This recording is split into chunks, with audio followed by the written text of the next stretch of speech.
Hello and welcome.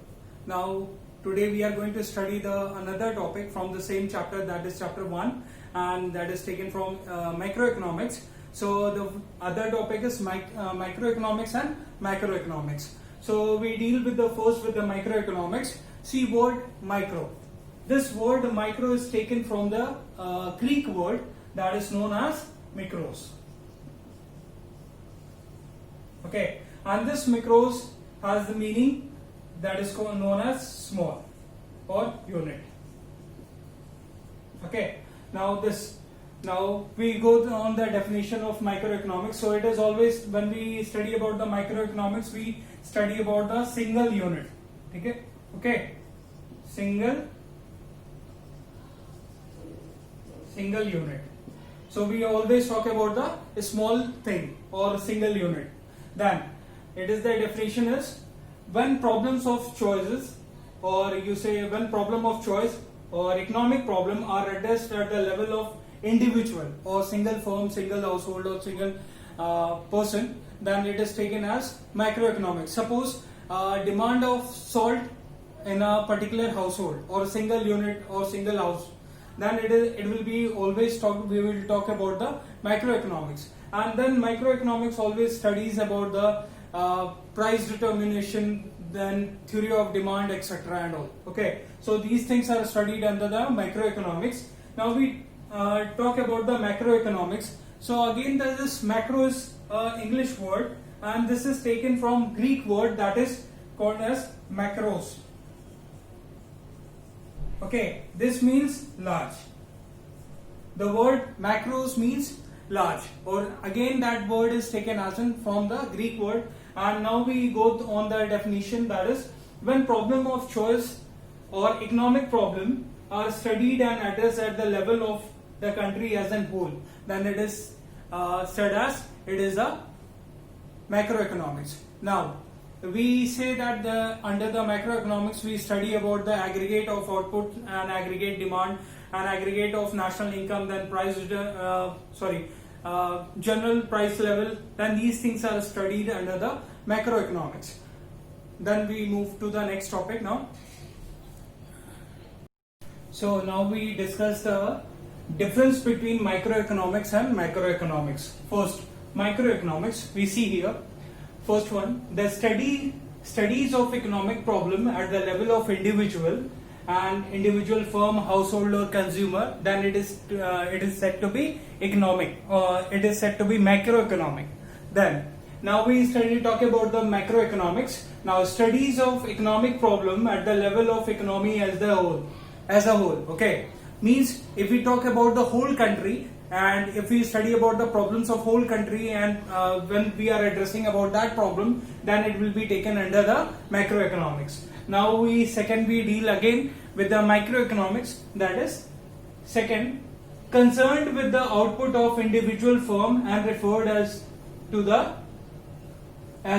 theory of price. Means here in microeconomics the main problem, it is concerned with the output of individual and price level in the economy for the individual, then it is said to be the theory of price. Now when we talk about the macroeconomics, now it concerned with the determination of aggregate output, means whatever firms are there in our country, so total output, it will be summing up all the outputs, means aggregate output. And general price theory means what will be the general price of the products in the market, then referred as the theory of income and employment. Okay,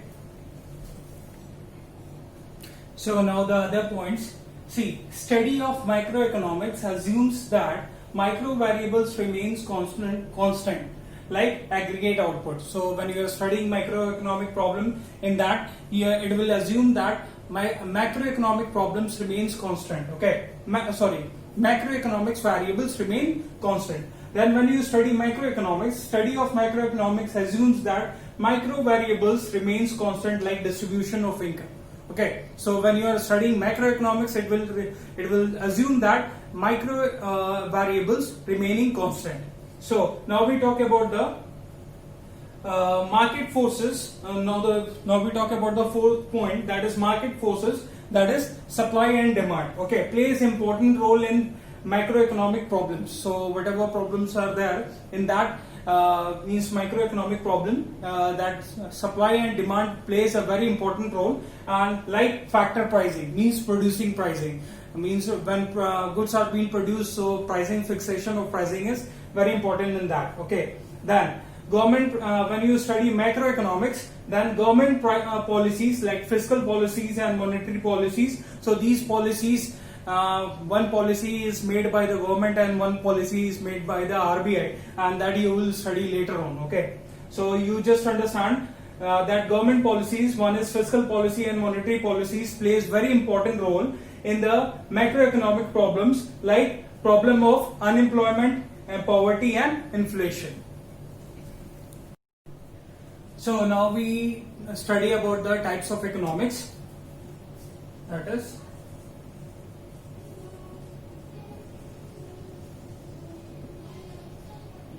okay, first one is positive economics.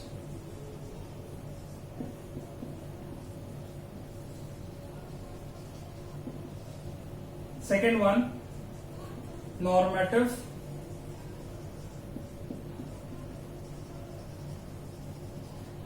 economics. So we deal one by one what it is. First one, positive economics. See, positive economics is positive economics deals with the economic issues related to past, present and future. Now these issues can be studied with the related facts and figures. Facts and figures. This, see, whatever issues are which is related in past, present and future, that can be studied or that can be observed with the facts and figures present at that time, okay, or related to that. So these can be checked and that can be verified statements. So it can be also said that, for example, if I say 22% of the population in our country is absolute poor, or you can say below poverty line. So this is a present day observation, okay, and related to it, different facts and figures you can get from internet also, and you can check and you can verify this statement whether it is correct or wrong. Then if we talk about the normative economics, what it is. See, normative economics is a judgment based or opinion, okay.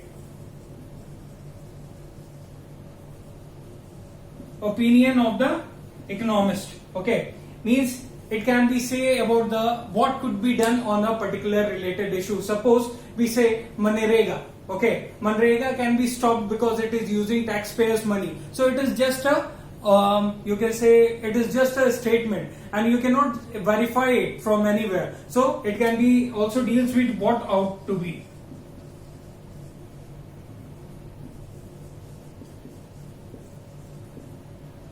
So you can understand by this, you have to just give the opinion. So it is not anywhere mentioned that it should be stopped or it should be continued. It is just an opinion, okay.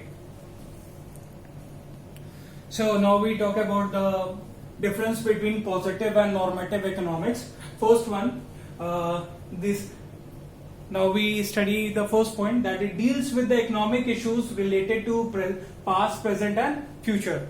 Then the second point is the positive economics statements related to what was, what is and what could be. Then means it is talking about past, present and future. Then again it is statement can be true or false. It is not necessary that all the statement could be true only. Then it can be false also. So then now we talk about the fourth point. Facts and figures are verifiable for truth. So you can verify whether it is true or false, okay. So these facts and figures are present for that. Then it does not involve judgment in positive economics. Now we talk about the normative economics, the differences. It deals with the economic issue which is with the issues with opinion, okay. So it is judgment based. Then statements related to what ought to be, means what can be, क्या हो सकता था. Then statements cannot be termed as true or false. Here the statements neither it is true or neither it is false, or neither it is false. Okay, so you can see this. Then statements are not verifiable. Then it involves judgment. So here you can see the difference between these two. So we will meet up with the next class in next video. Till then, thank you.